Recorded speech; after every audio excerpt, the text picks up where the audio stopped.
fond, si tout ce qu'on fait pour éviter une catastrophe peut servir à autre chose et à nous préparer mieux à d'autres catastrophes qui viendront un jour, même si ce que tout le monde espère, la pandémie ne survit jamais ou n'est pas une pandémie dangereuse, je veux dire, tous les efforts humains, économiques, en recherche qu'on aura investis auront eu des effets bénéfiques. Si tout ce qu'on fait, c'est d'essayer simplement d'éviter une menace particulière, ben ça veut dire que si cette menace ne survient pas, eh bien, il n'y aura pas de bénéfice pour tout ce qu'on aura fait. Donc je pense qu'il faut toujours essayer de voir si ce à quoi on se prépare peut avoir des avantages en termes de protection de la santé, de réduction de la souffrance, de réduction des inégalités, qui dépassent le but qu'on s'est fixé.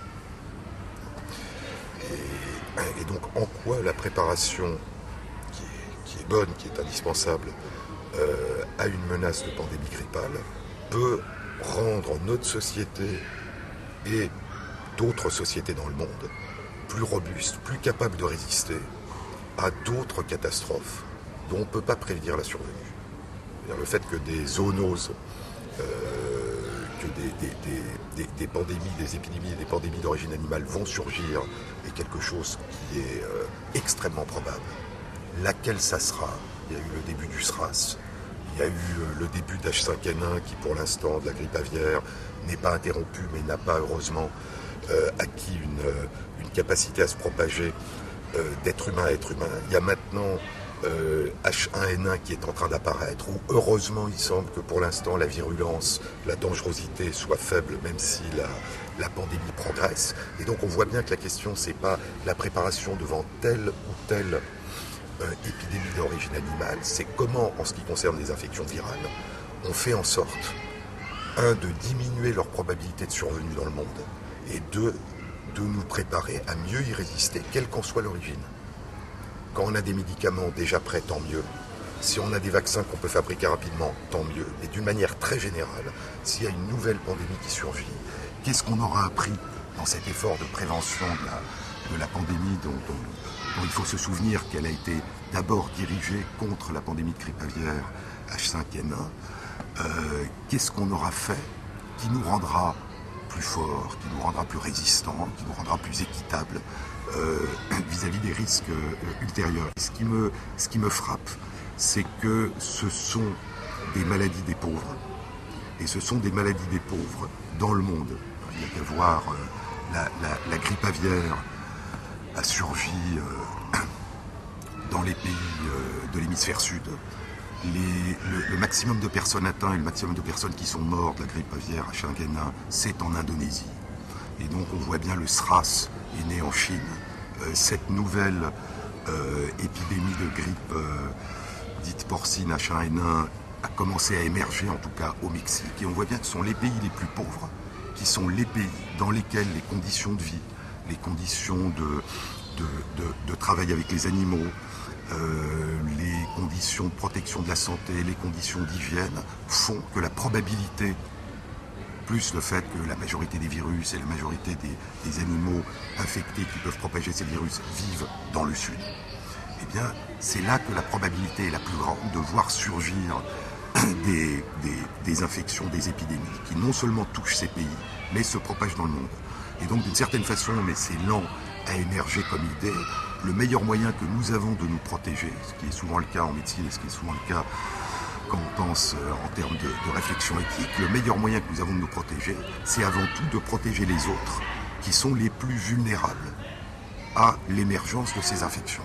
Et donc une bonne protection contre une pandémie, c'est des conditions de vie qui font que la probabilité qu'un virus passe de l'animal à l'homme dans les zones les plus vulnérables, dans les zones les plus exposées, dans l'hémisphère sud, soit diminuée au maximum.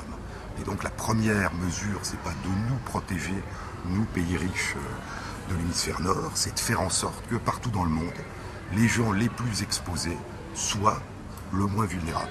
Ça a été lent à se mettre en place, comme ça a été très lent à se mettre en place vis-à-vis du sida, comme c'est lent à se mettre en place vis-à-vis de la tuberculose, qui là aussi est une maladie dont la prévalence est énorme dans les pays pauvres, et en particulier dans les pays pauvres de l'hémisphère sud, mais pas seulement là. Et on voit bien qu'au début, les stocks de médicaments antiviraux ont été faits dans les pays riches.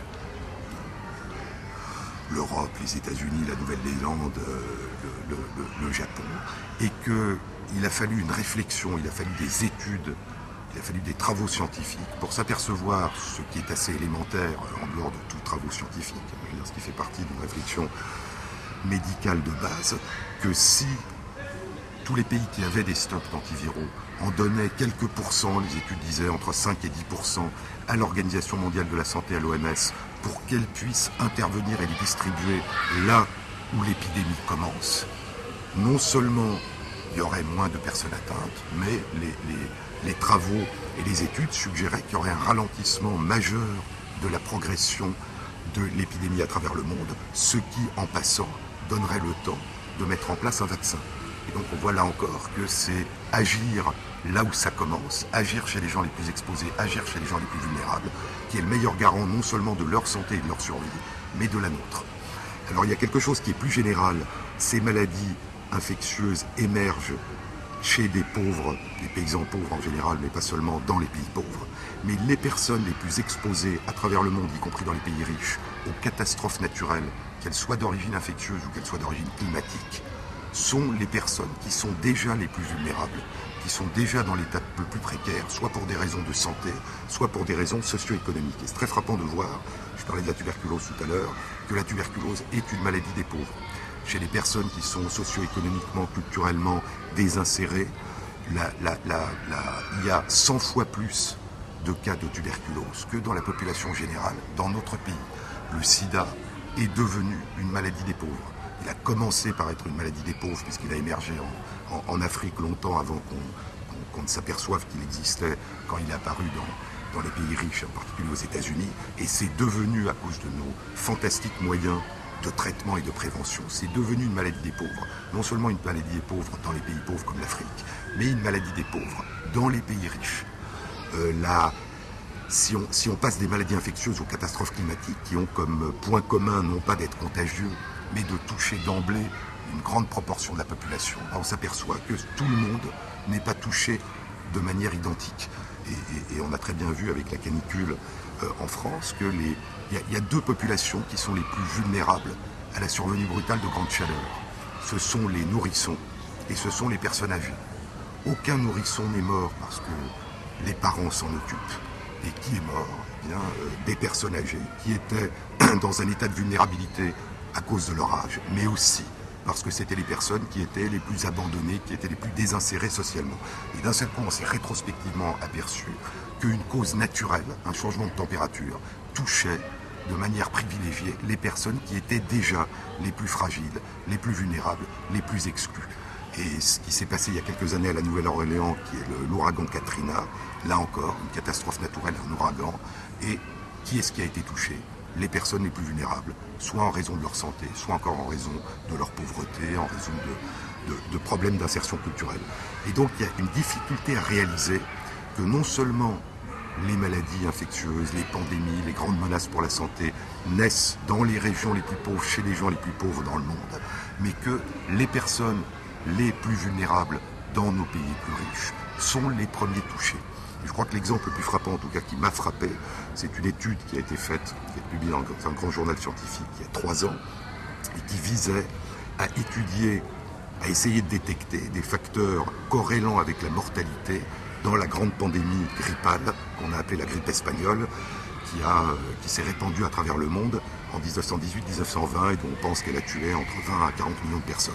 Cette étude a repris les registres de mortalité de cette période, là où ils existaient, dans de mémoire 27 pays, 24 États américains, 9 États de l'Inde, à travers toutes les latitudes, en disant, bon, la mortalité suivant les pays a varié d'un facteur 30. C'est énorme, 30 fois plus dans certains pays, 30 fois moins dans les pays où il y a eu le moins de morts. Est-ce qu'il y a un facteur qu'on peut trouver qui corrèle avec ces différences de mortalité?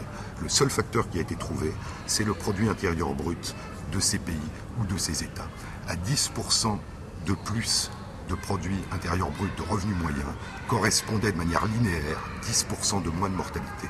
Et donc devant un virus qui était particulièrement dangereux, qui touchait des adultes jeunes en bonne santé, qui a tué énormément de monde et où on pense que vraiment là, il n'y a aucun autre facteur que le fait d'avoir été infecté qui va entraîner la mort. On s'aperçoit que des déterminants socio-économiques ont joué un rôle majeur dans la capacité à diminuer ou à ne pas diminuer le nombre de morts. Donc je crois que ce type de réalité, devant des menaces qui sont des menaces qu'on peut identifier soit sous forme d'agents infectieux biologiques comme un virus ou une bactérie, soit sous forme de changement climatique comme une canicule ou un ouragan, il y a une difficulté à intégrer le fait que des facteurs socio-économiques et culturels, des facteurs qui tiennent à la façon dont sont construites et fonctionnent les sociétés, jouent un rôle extrêmement important dans la survenue de mortalité. Et donc une des leçons, à mon sens, devrait être, lorsque nous nous préparons à l'éventualité d'une catastrophe naturelle, comme une pandémie, est-ce que nous faisons en sorte de rendre le monde, d'une manière générale, l'humanité, y compris dans sa composante la plus pauvre, et les gens les plus vulnérables dans notre société, est-ce que nous faisons en sorte de changer ces situations, c'est-à-dire d'introduire un peu plus d'équité et de réaliser que cette équité, cette solidité du lien social est un facteur majeur de résistance vis-à-vis de catastrophes naturelles qui nous paraissent totalement déconnectées de la façon dont nous vivons ensemble. Et donc, dans un plan de préparation, il y a évidemment toute une série de dimensions qui sont techniques, qui sont de l'ordre de la recherche, qui sont de l'ordre de la médecine. Avons-nous des médicaments? Sont-ils efficaces? Avons-nous la capacité de produire des vaccins? Est-ce que nos hôpitaux ont la capacité d'accueillir les gens, etc. Et puis, il y a des facteurs beaucoup plus, j'allais dire, qui touchent beaucoup plus la société, qui est-ce que chacun sait ce qu'il peut faire, comme en temps de canicule, pour essayer de faire en sorte que les plus vulnérables, les plus exposés, soient protégés? Est-ce que chacun sait ce qu'il peut faire alors qu'une personne infectée peut être vue comme une menace? C'est une des rares situations en médecine où la personne qui est malade est à la fois victime de sa maladie, mais aussi vue comme un danger, puisqu'elle est susceptible de le propager. Et vous savez que l'exclusion, au cours de l'histoire de l'humanité, a été un moyen parfois efficace, mais en tout cas un des premiers moyens utilisés pour se protéger des infections, c'est-à-dire exclure ceux qui sont infectés ou susceptibles d'être infectés pour se protéger. Et donc on voit que les infections sont un formidable processus de clivage entre nous et les autres. Il y a ceux qui ne sont pas encore infectés, qui essayent de se protéger contre ceux qui sont déjà infectés.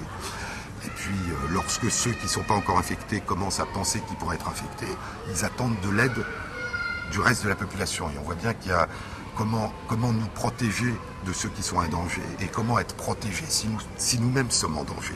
Et donc il y a une difficulté à réintégrer ce clivage, nous en bonne santé et les autres qui sont peut-être contagieux, le réintégrer dans un nous qui inclut tout le monde, non seulement dans notre pays, mais encore une fois à l'échelle internationale.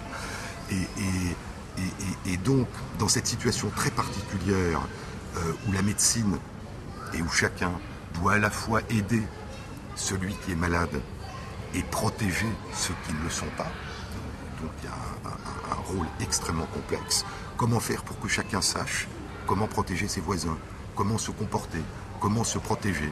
Et je pense que dans tout plan, il y a une dimension importante d'appropriation par chaque personne du rôle actif qu'il peut avoir, à la fois pour éviter lui-même ou elle-même d'être infecté et pour faire en sorte de protéger de l'infection ou d'aider et de soigner ou d'aider à vivre ceux qui seraient déjà infectés ou ceux qui sont déjà exclus. Alors vous savez qu'une des modalités efficaces, et on le retrouve cette fois sous une forme douce, c'est le relâchement du lien social. Fermer les écoles, ne plus aller au travail, interrompre les transports, travailler de chez soi. C'est en effet, je veux dire, en diminuant les contacts interhumains, on diminue la probabilité de contagion. Le problème, c'est que les personnes qui sont les plus exclues, c'est-à-dire dont les liens sociaux avec les autres sont déjà les plus fragiles, vont se trouver les premiers précipités dans le dénuement. Comment est-ce qu'ils vont vivre? Comment est-ce qu'ils vont se nourrir? Il y a des gens qui vivent en collectivité et où donc la survenue d'une infection va avoir une probabilité de se propager de manière extrêmement rapide. Donc que faisons-nous? Comment pensons-nous la prévention dans des maisons de retraite, dans des hôpitaux gériatriques, dans des hôpitaux psychiatriques, dans des prisons, dans des institutions pour personnes en situation de handicap mental? Et donc il y a toute une réflexion non seulement pour essayer de ne pas abandonner en coupant un certain nombre de liens sociaux, ceux qui sont déjà à la limite de l'abandon ou de l'exclusion, comment leur porter aide tout en se protégeant. Et puis il y a comment fait-on pour que des gens qui vivent dans des collectivités et qui n'en sortent pas ne soient pas les premiers touchés, parce que là, toute distanciation sociale devient impossible. Et donc, encore une fois, la protection de tous passe par une réflexion sur la protection de ceux qui sont le plus susceptibles, soit d'être infectés et d'être malades, soit d'être abandonnés et de tomber malade ou de mourir, non pas parce qu'ils ont été infectés, mais parce que d'un seul coup, on a commencé à s'occuper moins les uns des autres. Et donc je pense qu'il y a, plutôt que la distanciation sociale, il y a comment, encore une fois, se protéger tout en maintenant ou en renforçant les liens sociaux avec ceux qui sont les plus vulnérables. Alors à un niveau international, quelque chose qui m'a beaucoup frappé aussi, c'est que nous vivons dans une situation, vous savez que là encore, on parle de santé pour tous, on parle des progrès, des avancées de la recherche au bénéfice de l'humanité, mais on vit une situation de clivage, qui est une situation de clivage majeur. On parle de pandémie grippale, de risque de pandémie. Les projections d'ailleurs, qui sont que des projections scientifiques, qui ont été publiées, suggéraient que si une pandémie dangereuse comme celle de 1918-1920 surgissait maintenant, il est probable que plus de 95% des gens qui mourraient seraient des gens qui habitent les pays pauvres de l'hémisphère sud. Donc on retrouve ce clivage entre capacité de se protéger ou incapacité de se protéger.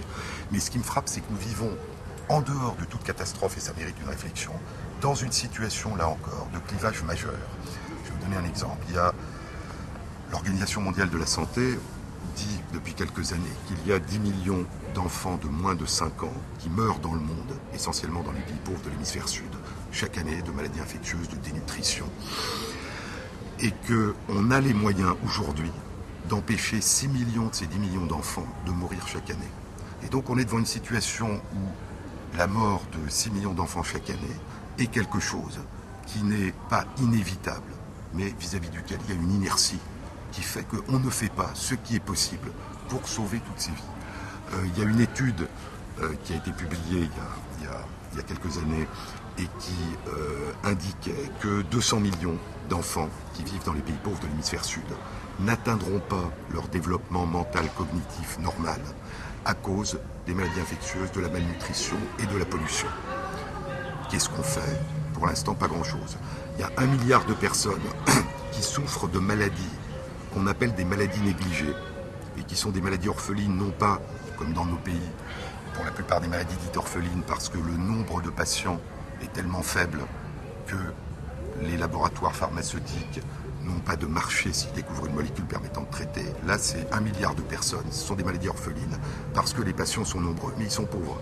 Et que donc personne ne pourrait payer les investissements nécessaires à la découverte de médicaments. Et ce qu'on appelle ces maladies négligées sont les maladies tropicales, qui là encore touchent les pays du Sud. Et donc on vit déjà dans un monde où l'essentiel des dépenses de recherche, des dépenses de santé, est focalisé sur les maladies les plus fréquentes des pays riches et pas sur les maladies les plus fréquentes et les plus graves de l'humanité d'une manière générale. Ça se passe aussi en matière de grippe, c'est assez frappant. C'est-à-dire que les pays qui sont les plus touchés ou qui sont les premiers touchés en cas d'émergence d'une nouvelle souche virale, pour la grippe banale, envoient leur souche à l'OMS, qui l'envoie à des laboratoires pharmaceutiques qui préparent des vaccins. Les capacités de préparation des vaccins sont à l'heure actuelle de mémoire de l'ordre de 500 millions, donc c'est en priorité les pays riches qui en disposent. C'est des vaccins qui sont vendus, qui sont chers.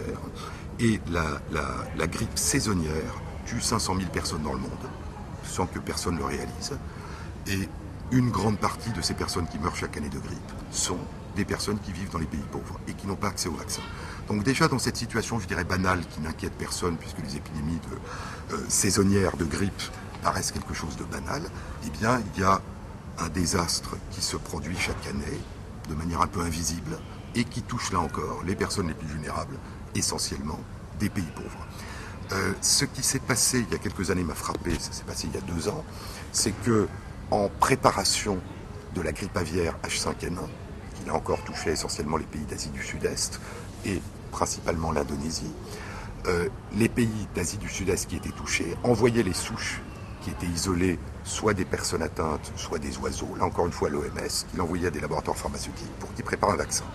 Et puis l'Indonésie s'est dit que si un vaccin était préparé, il était probable qu'un des premiers pays touchés, si la pandémie commençait, si ça devenait une infection qui se propageait de personne à personne, l'Indonésie risquait d'être un des premiers pays touchés.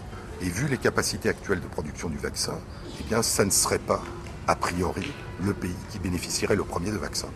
Et donc l'Indonésie a proposé, à la fois, je pense, pour trouver une solution et puis pour essayer de faire bouger les choses, a dit nous cesserons d'envoyer nos souches virales isolées de patients et d'oiseaux à l'OMS.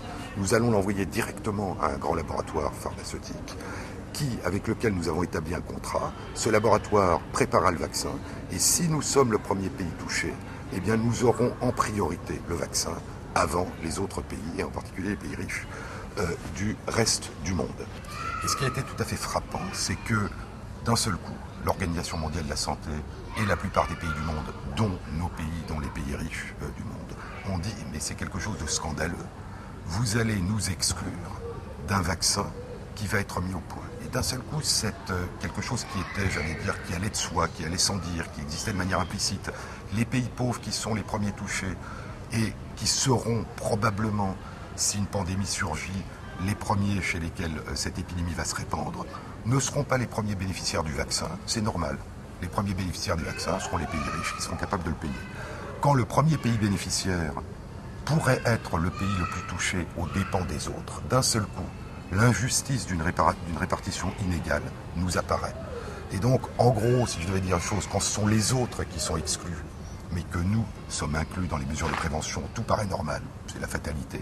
Quand par hasard, ce sont les autres qui nous excluent, nous avons soudain le sentiment d'une injustice. Et donc je crois qu'on ne peut pas penser une protection de la santé, d'une manière générale et en particulier en prévision de catastrophes, de pandémies, si on ne la pense pas au niveau global.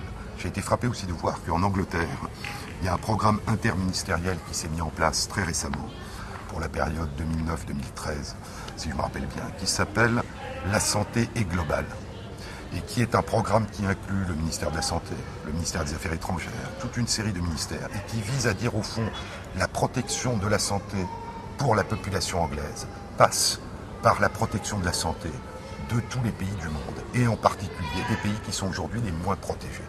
Et donc je crois que petit à petit, il y a la réalisation qu'à la fois pour des raisons humaines fondamentales, on ne peut pas abandonner ceux qui sont les plus vulnérables et dont la probabilité de souffrance est la plus grande, mais aussi pour des raisons bien comprises de protection collective et de protection de soi, au fond, aider les autres.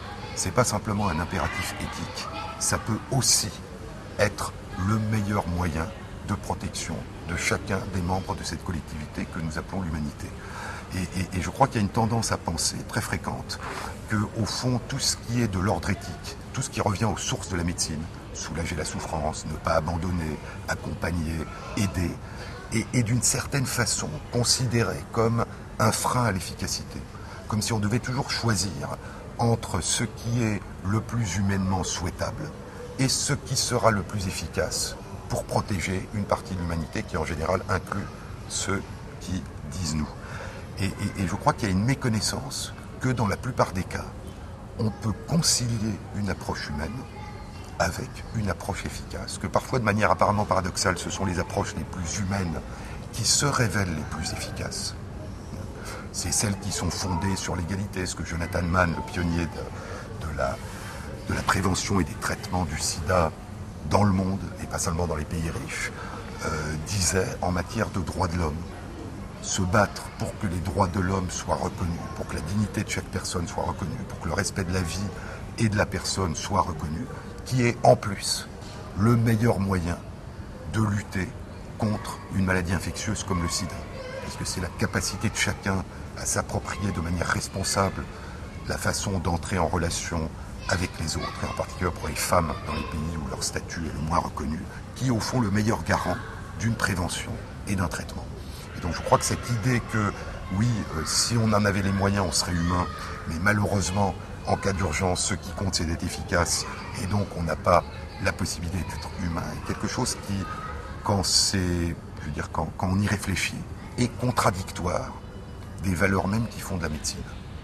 La médecine a toujours été fondée sur le fait de porter secours à tout le monde, et en ce qui concerne la Croix-Rouge, de porter secours à son ennemi sur le champ de bataille. Donc la médecine a toujours considéré que porter assistance à chacun était la raison d'être de cette activité. Il y a une très grande difficulté à s'apercevoir que, au fond, la santé de chacun est d'autant mieux protégée que la santé de tous l'est. Et c'est vrai dans toute une série de situations. Et on voit là que s'intriquent de manière très étroite, encore une fois, des questions qui ont l'air d'être des questions sociétales, qui ont l'air d'être des questions politiques et des questions de santé. Je pense que ce qui a été remarquable dans notre pays, c'est que notre pays a été un des premiers dans le monde à essayer d'élaborer, à la fois sur un plan de réflexion et sur un plan d'action et sur un plan d'intervention, un plan de lutte contre la pandémie grippale, contre la pandémie de grippe aviaire. Et c'est tout à fait remarquable, parce qu'il est évident que c'est quand on commence à réfléchir avant même que l'éventualité de la menace se précise à la possibilité d'une pandémie, que l'on peut au mieux y résister. Mais je crois qu'il y a deux choses qui sont lentes à se faire jour, à la fois d'ailleurs dans notre pays, au niveau européen, au niveau international. Ça commence, mais c'est lent. C'est le fait que cette prévention, cette protection de la santé repose sur une solidarité qui ne peut être conçue qu'au niveau international. Et on a vu que les choses ont changé depuis quelques années, puisque lorsque la grippe H1N1 ce printemps a surgi au Mexique, eh bien l'OMS et le Mexique avaient des médicaments antiviraux qui étaient disponibles. Et donc on voit que cette idée d'une santé collective a commencé à émerger au bout de quelques années. Et la préparation, la réflexion sur la grippe aviaire a été utile, parce qu'elle a préparé à avoir cette vision internationale. Mais encore une fois, on est loin d'un stade où on changerait les conditions de vie des paysans de telle manière que la probabilité d'infection transmise par l'animal devienne faible. Et puis, il y a autre chose, je crois, qui manque. C'est intéressant, on vient d'assister et de vivre, ce qui est une initiative qui m'a paru tout à fait remarquable, qui sont les états généraux de bioéthique, c'est-à-dire la possibilité donnée à des citoyens de réfléchir et de s'approprier la réflexion sur la révision des lois de bioéthique. Et on s'aperçoit de la très grande maturité que peut avoir un panel représentatif de la population d'une quinzaine de personnes lorsque elle est investie d'une responsabilité et qu'on lui donne les moyens de réfléchir, de s'informer, de se questionner. Et je pense que ce qui manque, non pas spécialement dans la prévention de la grippe aviaire ou de la grippe qui a surgi au Mexique plus récemment, mais dans la prévention contre les catastrophes naturelles, il manque une réflexion de la société avec une série d'instances, des panels de citoyens, toute une série de débats qui permettraient vraiment à chacun de réfléchir de quelle manière il pourrait devenir un acteur de la réponse pour se protéger et protéger la collectivité à laquelle il appartient au sens restreint et au sens large en cas de catastrophe naturelle. Et je pense qu'à trop attendre de l'État, des institutions, qu'elles apportent la réponse à quelque chose qui sera, quand ça survient, et si ça survient, une crise majeure que vivra chacun, eh bien il y a quelque chose qui est la non-appropriation, le fait que chacun se sent passif, que chacun attend d'une institution de quelque part que l'aide vienne, que chacun attend d'être protégé mais ne se pense pas acteur. Et donc je pense qu'il y a quelque chose qui est important. Moi j'étais surpris du fait que les médecins généralistes auxquels j'ai parlé sont un peu dans un état de désarroi. Le SAMU a réfléchi, intervient et sait approprier la réponse, mais les médecins généralistes, les pharmaciens, les maires, les gens dans les quartiers sont complètement démunis. Qu'est-ce qu'il faut faire? Comment est-ce qu'on se protège? Comment est-ce qu'on doit se comporter? Et je crois que hors d'un débat et d'une réflexion qui permet à chacun, individuellement et collectivement, de s'approprier les meilleures réponses, eh bien, il y a un risque que la société ne soit pas préparée autant qu'elle pourrait l'être vis-à-vis de la survenue de ce type de catastrophe. Et donc, moi, je crois qu'il est essentiel que l'on se fixe aussi des objectifs qui dépassent la menace que l'on veut empêcher, qu'on ne soit pas aveuglé par le fait que tout doit être fait pour que cette menace particulière ne survienne pas. Des catastrophes naturelles, des pandémies surgiront.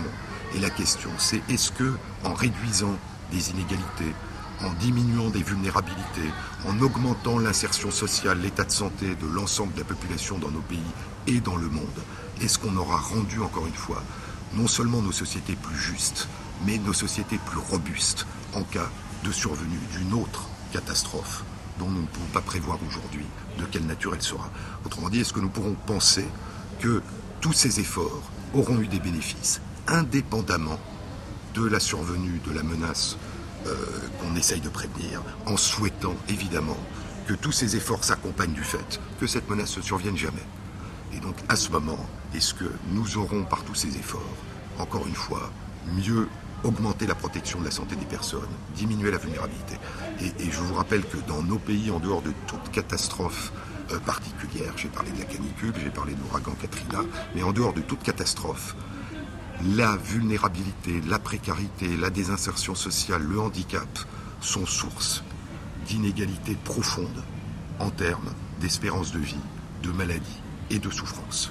Et que donc nous avons des efforts considérables à faire, indépendamment de toute survenue d'une catastrophe naturelle, pour essayer de réduire ces inégalités majeures et de les réduire dans notre pays, mais de les réduire aussi dans le monde.